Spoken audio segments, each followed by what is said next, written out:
So just in case you missed last week's episode, here's what you missed.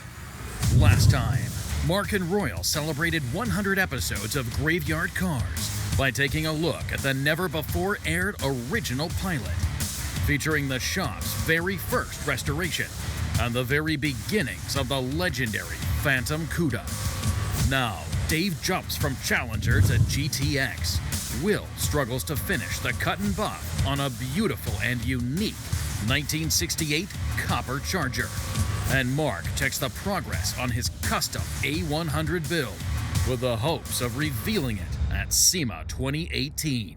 They're coming to get you, Barbara.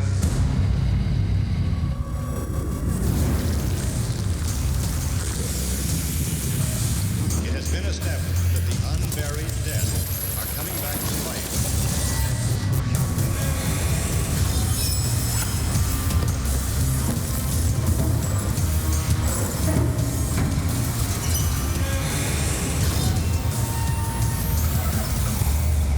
Because of the obvious threat, this station will remain on the air day and night.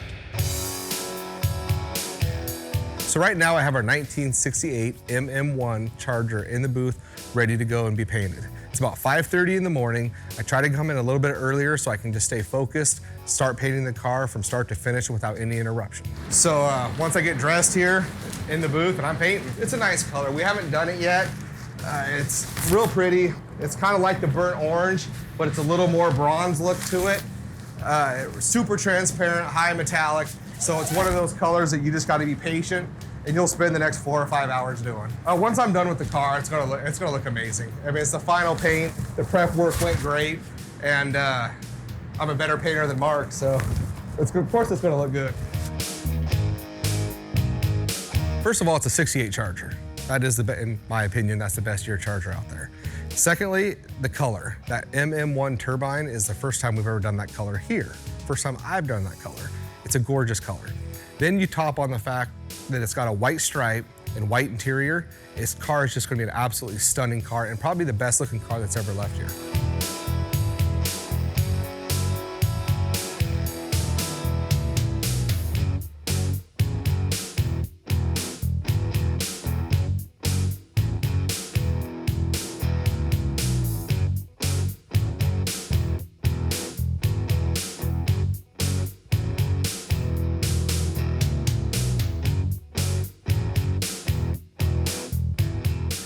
It's gonna be the normal routine. Mark's gonna pull in, that big honking nose is gonna pick up some smell that he says he can smell, whatever. He's gonna come running down this little hallway here. Well.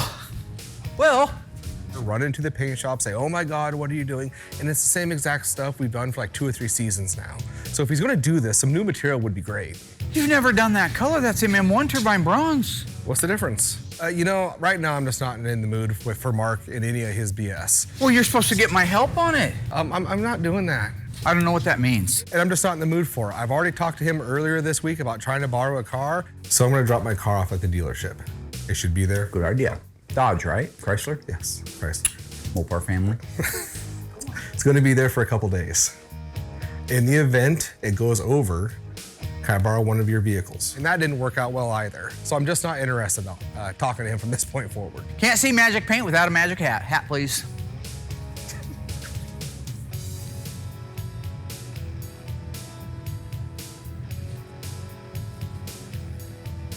This thing really works.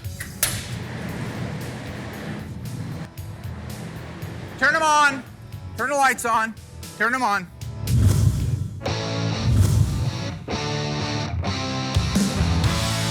Yeah, right here we got a beautiful 1970 Dodge Challenger RT SE. Right now we're to the point where we're gonna have Larry come in from Larry's Interiors and do our vinyl top, which is very unique because it has that formal roof with the small back window. As you can see, this outside edge right here is the original Dodge Challenger window opening. And then what this does is it actually goes in the existing window opening of the Challenger, and then this right here is gonna be our new size back window. Very rare, very hard to find. Nobody repops this back glass, so you gotta be really careful taking it out. And I'll tell you, I got about a half a day into taking this glass out because it was all urethaned in there. I got it sanded down, gave it to Will. Will put a nice coat of epoxy primer on it, so it's all ready to install. But as you can see, I go through and mark all my clip locations. So when Larry gets that vinyl over there, he'll have to actually stretch that vinyl over here and fold it into this window opening. So two things are gonna happen. It's gonna cover up all my clip locations, so I need to know where they're at so I'm not having to pull his vinyl top back off to find the holes.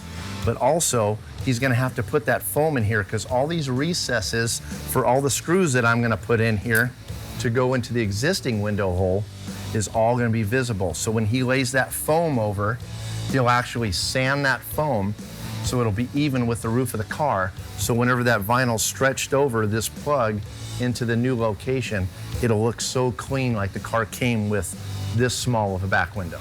So let's get this baby in here. Turbine bronze metallic. Difficult to spray, difficult to cut.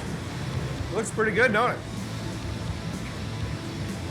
Oh my God.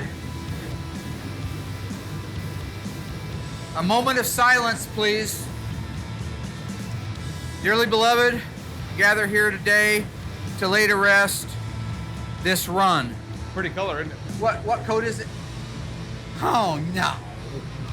No! The hat ain't working, man!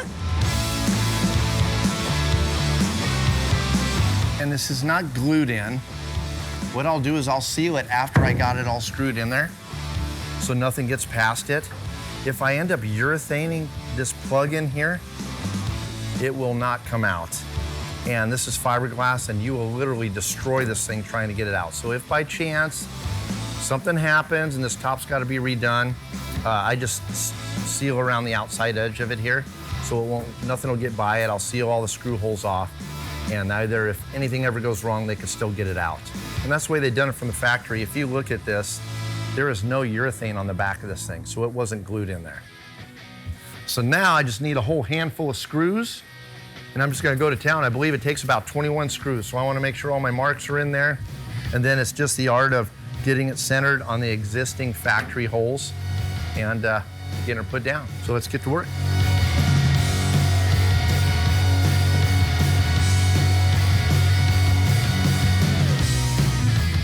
All right, all screwed down and ready to go, so.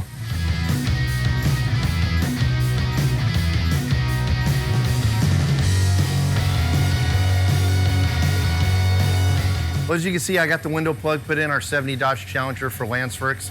He's gonna be super stoked to see the progress on his car. I got Larry coming in the morning. He's gonna knock out the vinyl top on this car. Very unique top on here. It's got all that foam on there with the small back window, SE option, very rare. So we're looking forward to seeing this car with the vinyl top on it all completed, so check it out.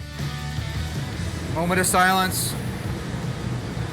Dearly beloved, we're back again to lay to rest run number 2. Oh, this is why I do when you're gone. I just don't understand. Did the gun change? Is there something wrong with the hat?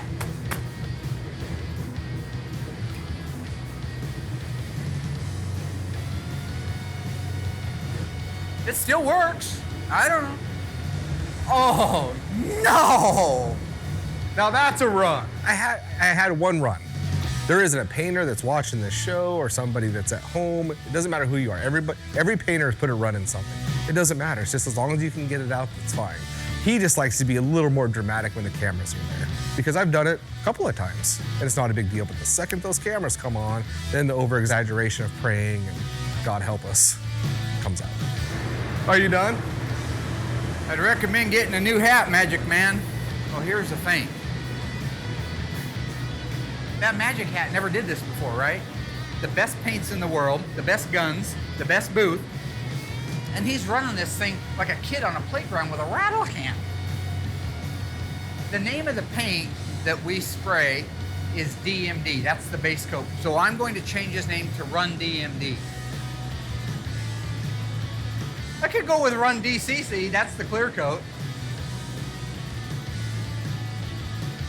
Looks good, Willie! So I got to thinking, I show up early, and then Mark shows up early.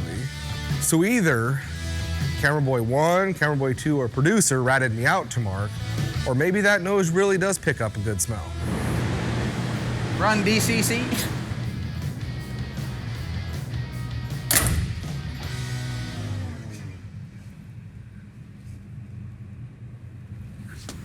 Coming up, Dave jumps from Challenger to GTX. Will struggles to finish the cut and buff on a beautiful and unique 1968 Copper Charger. And Mark checks the progress on his custom A100 build with the hopes of revealing it at SEMA 2018.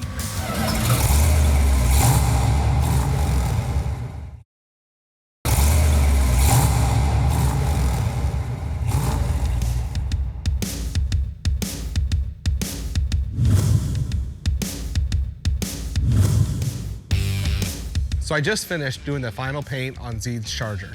Car came out beautiful. With that being said, is Mark can't smell paint. He can't smell paint from his house. He can't smell paint from his office. I know he's got a big nose, but that nose doesn't work that good. Hey, Willie. How's it going? How can I assist you, my friend? No, grab a chair. I don't want to. No, you're fine. All right, Brand new car. level with me. How can I help? How is it you know? Yeah, it's 25 years old. Yeah, well, it's not 25. That would make me 10 years old when the picture was taken. Anyways, how is it you know when I'm painting? Is it George? You got cameras? I don't know what you're asking me. What is it you want to know? I'm here to help you. Mi casa es su casa. Okay, once again, Yeah. how is it? I've told you before, just like I've told all these guys. What do you think? This is for looks? Would God give somebody that for looks? No, I would. No, you wouldn't think so. No, It's all funny. Well, it's a functioning device. The nose. Seriously? Yeah. And that's what you're gonna stick with? And that's what I'm gonna stick with right there. God, this was a complete waste of time even coming in here. If I had a band, I'd call it Guns and Noses. You grab the door and close it. Yeah. Grab the door and close that again. Yeah.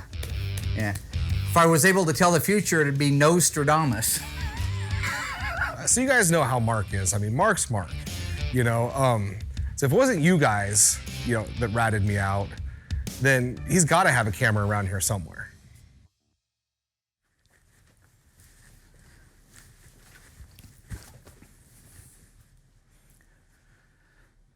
So you're wondering what this is. I've been thinking a lot about graveyard cars and where I foresee it going in the future, not only as a show, but as a shop and a team. And I've noticed that it's hard for people to say what's on their mind when other people are standing next to them. I mean, I think we're all a little bit that way, that we're a little more emboldened, like they talk about keyboard commandos that are more willing to say something when they don't have to face somebody. So I've invented this confessional. You've seen similar ones out there, but you've never seen it in this particular line of work. And what I want it to be is an honest, sincere opportunity for anybody to come in here, sit down, and say what's on their mind without ridicule, without having a pushback from somebody or an argument. And I hope that what it ends up doing is extracting from somebody their true feelings that need addressed in order for us to continue to grow as a family. And is this something that we can make work? Is this a change that is necessary for graveyard cars to grow?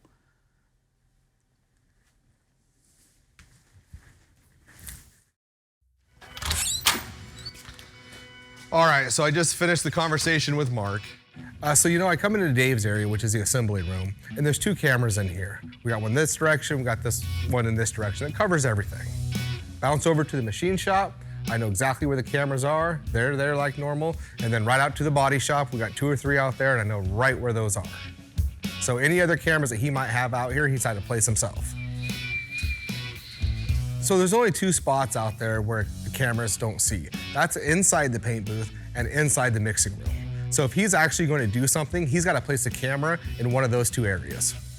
You know, the mixing room isn't a big area, so there's only so many spots you could hide a camera. Obviously, it's not going to be in plain sight, so you have to be a little sneaky with it. So maybe it's one of those stupid little pins he's got sitting somewhere that I don't know about, or maybe it's next to the paint gun cleaner. It's got to be well hidden because it's a small room. Think about spots to look. Even if Mark does have a camera in here, I don't care. I still got to come in here, do my job. Whether he wants to be here or not, that's fine. I still got work to do. Yeah, I don't have anywhere else to look.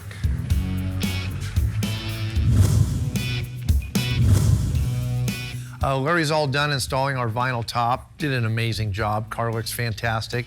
So now I can get my hands back into the game and get going on this firewall. So that's what I'm gonna do now. I'm gonna build out the firewall in the 70 Dodge Challenger. Wiper motor, brake power booster, master cylinder, brake lines, proportioning valve, you know, the firewall, actual brake lines, voltage regulator, ballast resistor, horns, and so on. So I'm just gonna try to get as many components on the firewall as I can, so we'll be all ready for the engine, suspension, and drivetrain. Okay, well, I'm gonna get started here. I'm gonna start with my firewall brake line here.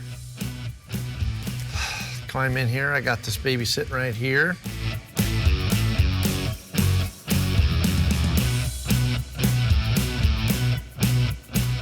Now I'm basically gonna grab my master cylinder.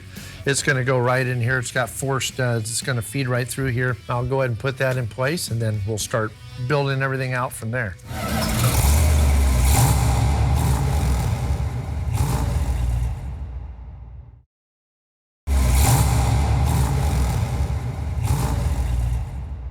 All right, so I got my master cylinder brake booster assembly in there. Got my firewall brake line. So now I'm gonna move on to my proportioning valve, divider valves, and all my lines that'll actually feed to the master cylinder and then feed downstream on the car. So I'm gonna grab that and get that put in there. Now I build this out ahead of time. You can kind of see here, it makes it a lot easier. All these lines are individual. So either all I gotta do is just put it and hook it into place. Very difficult, so the more you can build out like this, the easier it is, so. Yeah, this system's been around for a while, you know, and I mean, it's still used today. When back in the old days where it just divided the fluid, if you broke a line, all your fluid would leak out and you wouldn't have any brakes whatsoever. So it's come a long ways, and now they got anti-lock braking systems and everything else that are computer controlled. But this back in the day, 1970, was pretty advanced, you know, having the dividing valve and the proportioning valve with that downstream valve that kind of keeps that brake pressure in the rear separated from the front. So it has come a long ways. I always like to install as much of the engine compartment as I can. For one, once that engine goes in there, it takes up so much real estate that it's really hard to get to a lot of those fittings, a lot of those brake lines. I'm gonna go ahead and put in that 3-speed wiper motor. It's a date-coded wiper motor. It was his original one. They did a great job, beautiful job restoring it. Getting those installed beforehand saves me from leaning over the fenders, possibly causing scratches and dents in the car, you know, and in the paint.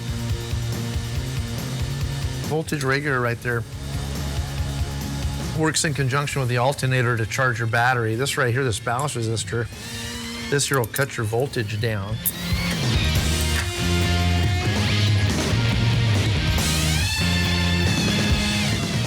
So now I'm gonna work on doing some of my clips.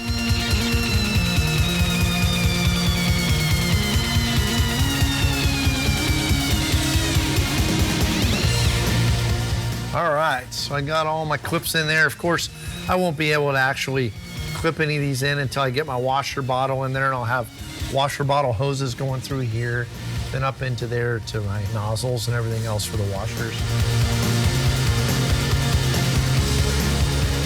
All right, so now I'm gonna put my horns on.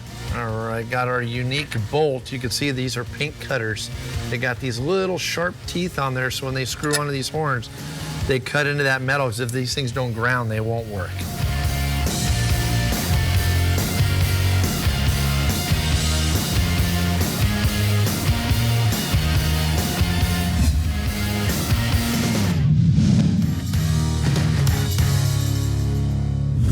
Right now I'm out in the body shop next to our Dodge A100. This is the little truck I showed you last season that we're gonna build the little dead wagon out of. It's an homage to Bill Maverick's little red wagon. So I just kind of wanted to catch everybody up with what's going on, show you a couple of tricks that we've been doing on it. This is a really solid, super solid truck, as in zero rust, but it was beat up from being around since 1964. It's like me, you know, mine was 62. So what you'll see is, here at the front, you see some welding that we've done. This thing had hit something, a pole, a door opening, another car.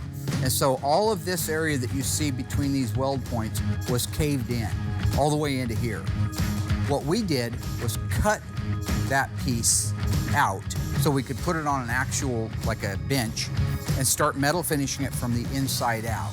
And so what you see right here is where we were able to knock all the dents out of it and get the shape that we needed. Then all we have to do is weld it back on, grind our welds, do any mudding that we have to do.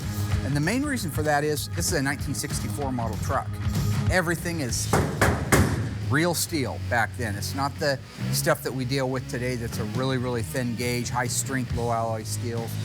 So trying to get in here where it's a double panel is impossible to get in there and knock that dent out. It's much easier just to cut it out, lay it upside down, hammer it out, and weld it back on. That's what we did where you see this mark in the valance here.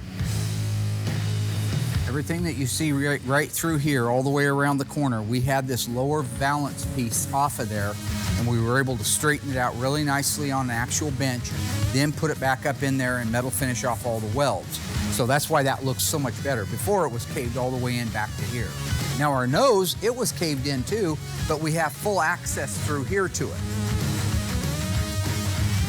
So what I was able to do was get in here where you see some of this watered up metal right here, this kind of damaged area. I was able to put a porta power in between this wheelhouse and that wheelhouse with a bar and push this area out while I was stress relieving it. That's why you end up seeing so many of the little dent marks and ding marks is I was relieving the metal around it so that it would stay out when we let go of it, not oil can back in. But anyway, that's all the techie stuff, all right? The fun stuff is back here. Back here. Now, originally this had a 15-inch tire that was like a little cookie cutter, okay? You can see that we now have these Hoosiers in here. They have almost 20 inches across the face of them. They're 33 inches tall. This is very similar to what they were running on some of the wheel standers and dragsters, top fuel back in the day. You see that most of the bed is cut out of it. You see the engines out of it. If you look straight down here, you can see that all that's out of the way. Starting at the front cross member that you see the little spider web gussets, that area right there is what's going to hold the second generation 426 Hemi. I bought a Mopar Performance 426 Hemi for it. I sent it back to Ray Barton. Ray Barton's building the hell out of it. He's going to put a blower shop 871 blower on it. We've got some Holley carburetors going on it. So we think it's going to put out about 1,000 horsepower. So all of that heavy 2x4 and 2x3 and 2x2 box tubing that you see starting all the way back here going forward is the reinforcements that we need for this truck to be able to stand up to that much brute horsepower that's coming out of it. Even though it probably won't get much of a bite, meaning it won't hook up and really do a lot of damage, what little bit it could do, what kind of flexing it could do when it does get a bite, could twist the little truck up. So that's what all that reinforcement is for. We went out of our way to do the little cool spider web gussets everywhere that we could. Mosier connected with us and put a 8 3/4 style housing that they narrowed to my specifications. Over here you got the wheel tubs. I just got one of these in. We built a 1/4 by 1 inch by 1 inch square framing for this to set down in. It's just sitting there right now. We have to do some welding to get that all in place. We have to level it a little bit. But this is what both sides will look like as soon as we're done. So as soon as we have these in, we'll finish off all of our metal work, and then I can send this out, have it dipped, and when it comes back, we can start doing body and paint on it. As soon as we can get the body and paint work done, hopefully Barton's done with the Hemi, the rest of the guys are done with the other things. We're building a 727 torque flight for it. As soon as all that's done, we'll be able to marry it together because our goal is to be able to get to SEMA 2018. This is our road to SEMA car that we're doing this year. So one of two, actually. We got another one we got going, but we can't talk about that yet. So that's kind of the meat and potatoes of where our 1964 Dodge A100 Little Dead Wagon is at. And stay tuned, we'll keep you guys caught up down the road.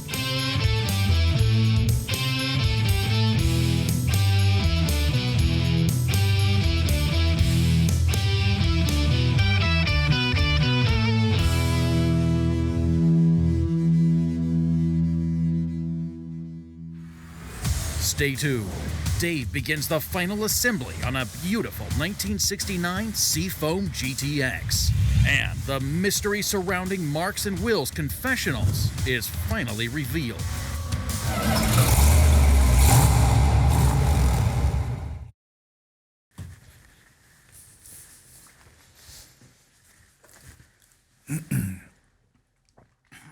I don't know if anybody's used this yet, the confessional. Will came in and he asked me about using a car because this car was going to go into the shop for some repairs and he didn't know if he'd get it back in time for the weekend. And it's funny because Will's family. He knows he doesn't have to ask. He has keys to everything here. He has keys to the shop. He has codes. He has a key to my house. You know, he's family. When I say family in that aspect, I truly mean it. I met Will when he was like 17 years old, and I was pretty young too. And you see us go at it sometimes in the shop, but that's a lot of fun too. It's kind of one-upmanship, who can get who. And we both recognize that, but we also both recognize that at the end of the day, we are brothers and we look out for each other. And I hope that I feel the same way when I'm 70 that I do today when I'm 55, that these guys are family and that you love them. And when you have a child and you love them, you do what any good parent would do, and that's make sure their needs are met. So in the case of this, there's no reason to ask for a car, but I appreciate the respect that he did it. Of course I'll lend him something. So far, Will painted the beautiful 1968 Copper Charger. Dave began the assembly of the 1970 Challenger RT SE. And now Dave jumps onto the 1969 GTX, while Will preps for the cut and buff of the 1968 Copper Charger. And the mystery surrounding Mark's and Will's confessionals is finally revealed. I'm getting ready to put our hood inserts in our 69 GTX. These are a non-air grabber style hood insert, so they're just basically a decorative item with the engine call out on there. In this case, a 440, because it's a Super Commando engine. The Q5 Seafoam paint is just amazing. Looks great on the inserts. 440 call out, looks great.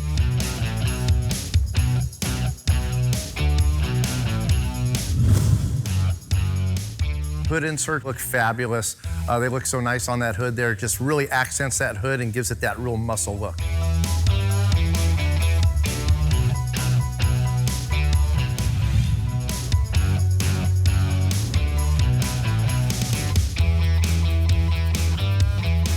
I'm going to go ahead and install the grill in the GTX. We did a fabulous job actually restoring this grill. We were able to keep the original grill, which in a lot of cases is pretty rare, being that it's, you know, mostly plastic. It's got a couple little metal bands on it, but we're also able to get the original fasteners from Tony. A lot of them break off. When you remove that grill, they all snap off. So it came out beautiful. So it's always nice to actually have the original parts from the original cars that we're able to restore and put back on that car.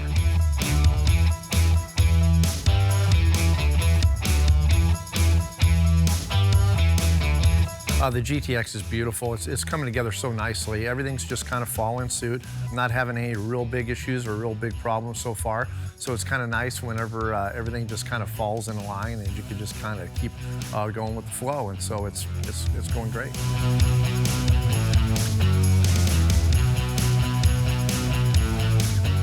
What I'm working on here is our wing window assembly for our 69 GTX behind me. I'm going to disassemble this because if you can see here, this chrome is pretty pitted. In this case here, our vent frames are a little bit pitted, so I'm going to replace those with Tony's parts. He has a really nice aftermarket vent frame. The chrome's beautiful on it, looks just like original. So I'm kind of mixing original parts with aftermarket parts in this case. And then of course I'm going to put new rubber in there as well from Metro Molded, and then new glass from AMD. I'm in the process of changing out this front piece right here.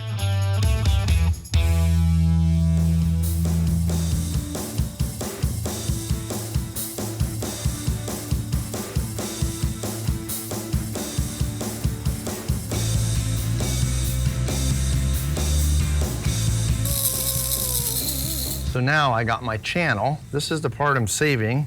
This is the part I'm going to replace. This one is actually in really good shape. All I got to do is probably wet sand it and polish it up. So I'm going to do that, and then I'll go ahead and prep my surface, and we'll get our new part placed on there.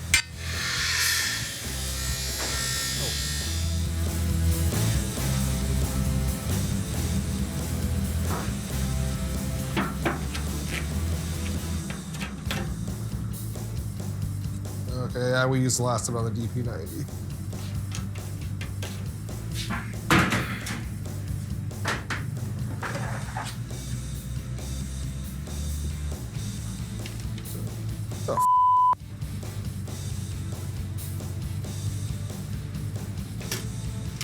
You gotta be kidding me. Mark's actually got a surveillance camera hooked up in here.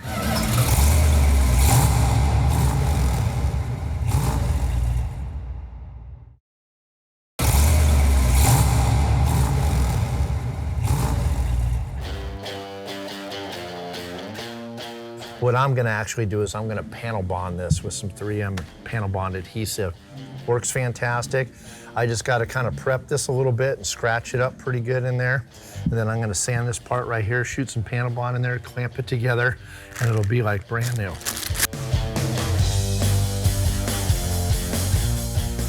You want just enough to glue it in there, but not so much into where when you push it, put your part in there and you clamp it, it shoots all out over your chrome. Don't overdo it. Set that baby down in there gingerly, like so. Make sure I'm on my tape, like that. So there you got it. All right, so I got my wing window assembly all unclamped and everything. I put the panel bond on there. So I got that new Tony's part piece glued on there. You can see it looks fantastic. I got my wing window installed in the new Tony's reproduction lower part. I kind of wanted to lay it alongside of an original one here so you can see how accurate his part really is. I mean, he does just a fabulous job on these reproductions. All right, now we're gonna go ahead and get this rubber installed. We get our rubber from Metro. They do a great job. Thing to use is, if you want to use this, I use glass spray, you know, just like a water-based. So I'm just gonna kind of boob it up pretty good, shoot it in the track in there.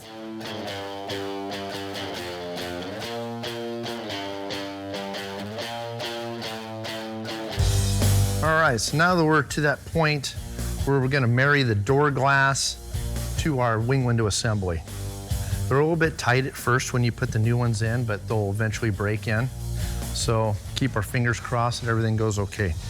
Now you're doing a lot of different things. You gotta hold this down, feed this in, try to keep the glass from turning all at the same time.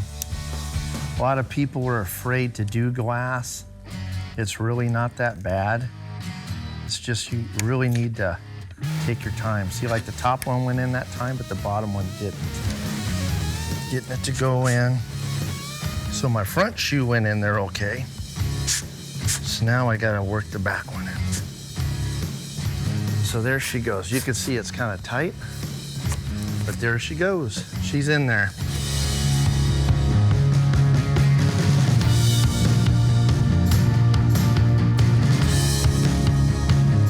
Get a good shot of the camera in there?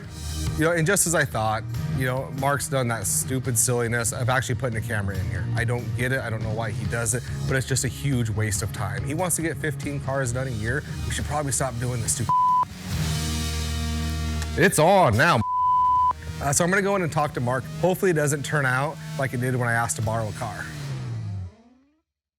I started working for Mark in 1995 when I was a sophomore in high school. So, you know, when I took over as painter, you know, it has its ups and downs because you're just learning on the fly and you think you can do it until you're actually the one doing it.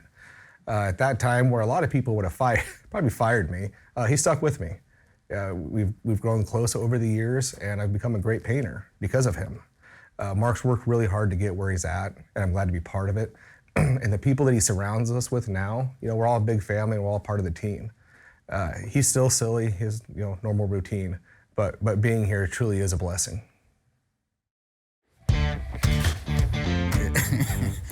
Wrecked him, damn near killed him. I still love that joke. But that's not nice. You need... What are you doing? Found it, huh? Yeah. You got nothing better to do with your time? You need to make that hole bigger next time. Get a wider shot. Look, no, there is no look, Clouseau, I know you think you're so brilliant for coming up with this. That's great, okay? The fact of the matter is, obviously, I could have put a tinted lens over it with a blue shade to it, and you would. Why even bother doing this? I do that because I want to make sure that you're doing your job. I'm doing my job. And I always do. I'm there to help I don't you. need. This is not help. You do need help. This is not creepy. Yeah, all I'm saying is I want to be able to keep an eye on you, make sure you're doing your job. I'm doing my job. Are you doing your job? Yes. Let me ask you this, all right? What is a picture worth? You're as crazy as your cousin out there. Picture is worth 10,000 words. Fred Bernard, oftentimes accredited to Mark Twain, but it was Fred. I call him Freddie. Willie, you forgot your can. Willie! Ha ha ha! Good job, man.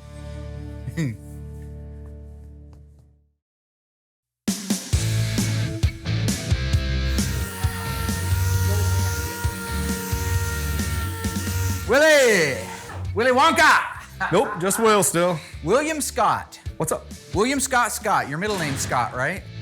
So is Willie Scott Scott? No. What's your middle name? I'm not gonna tell you. Yeah, it's Scott. No, it's not. I have a question for you, my friend. Yeah. Any particular reason this one's taking twice as long as it normally does, like 2 weeks to do it? I assume you're doing the wet sand and the buff on it? Obviously. Uh-huh. I'm out here on my own still. Any particular reason you're on your own out here? Who else would be out here helping? There's a I've asked for help.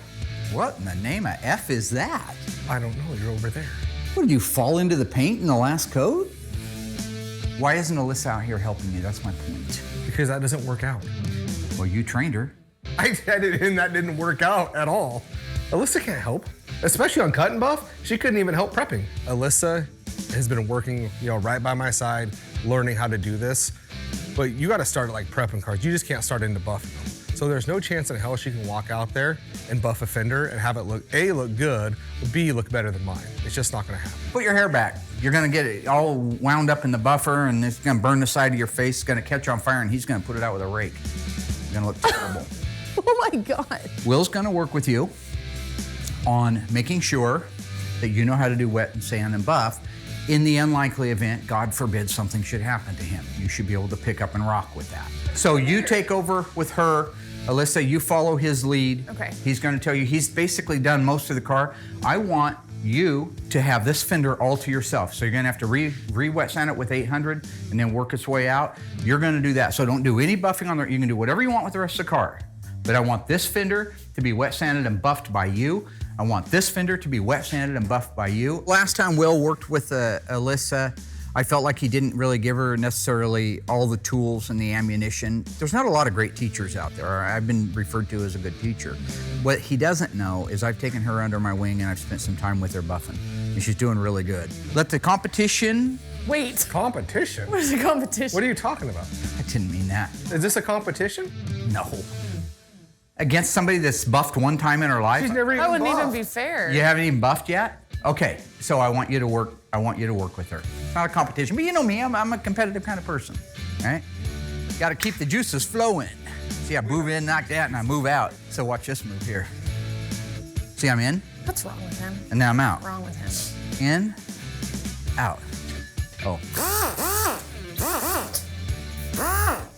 Okay, so you know what we're doing?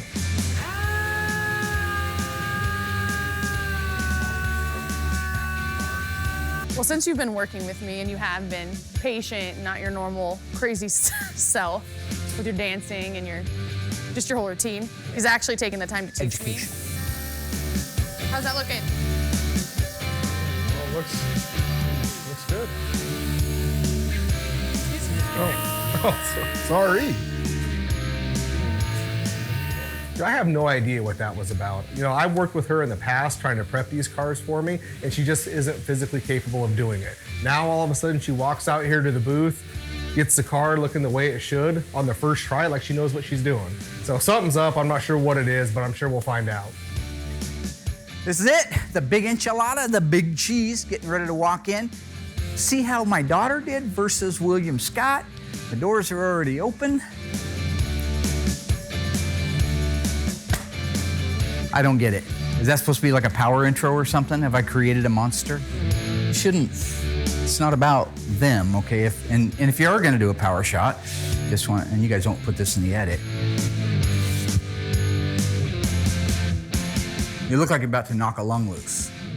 Okay, I wanna be left alone. I wanna be able to, I'm basing this on the flatness of the panel, the cleanliness of the panel, the buffing, the making sure there's no scratches in it, and the final finish.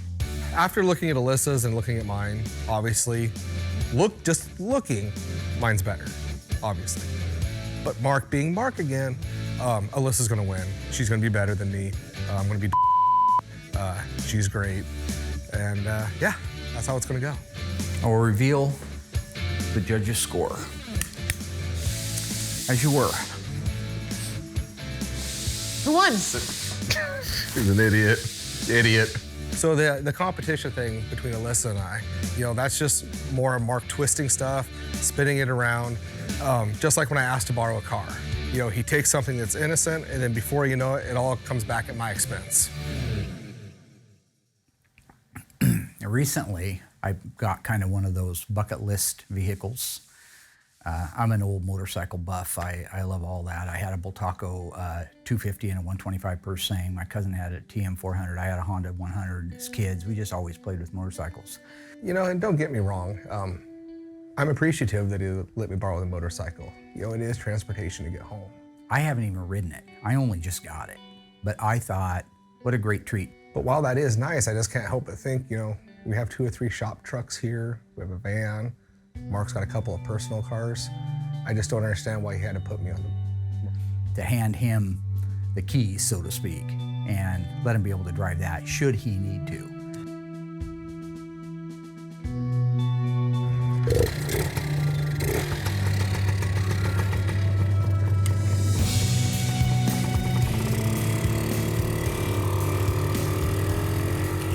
So I guess at the end of the day, I have to look at the bright side. It gets good gas mileage. If I crash, I'm not gonna go far to hit the ground. But I'm Will Scott, the #1 painter here at Graveyard Cars. You know, I have a reputation. I can't be going around town on a mini bike. It looks ridiculous.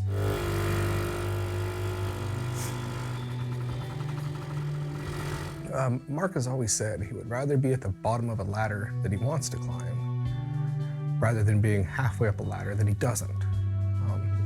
I'm 40 years old. I got 6 kids. I just want to be at the top of a ladder. Any ladder.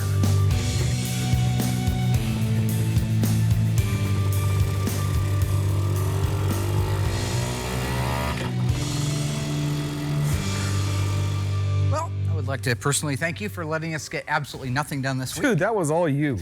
That was 110% more of your ridiculousness. Here's the we thing. should rename the show to that. You know, what I've learned over the years is I've learned just let somebody talk. You may learn something. Go on, please. No, it's just more silliness. We gotta stop. My You job don't is need to put make a sure camera. We know your nose works good. We've seen it. that you That's do your fine. job. The camera's a waste of time.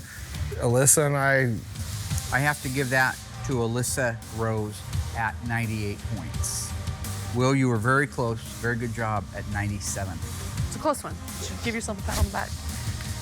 you know, whatever you're trying to do there with her and I. Would you admit one thing, that every single time that I've come in and helped you, that there's been galactic problems that we've avoided because of me? You haven't been out there to help me. Been out there many, many times, and while you were still Replay the footage of that. Yeah. When was the last time you came out there and helped me? You weren't even twinkling your daddy's eye when I was doing this. That makes no sense. Have you used the confessional at all? Yeah, unfortunately I did. Oh, you did? Yes. It's excellent. And wasn't that therapeutic? Didn't you feel like you were making a connection? No, the camera's right here. I did mine. I cannot wait to see it.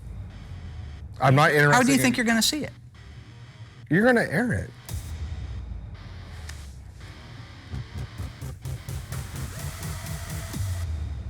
Am I wrong?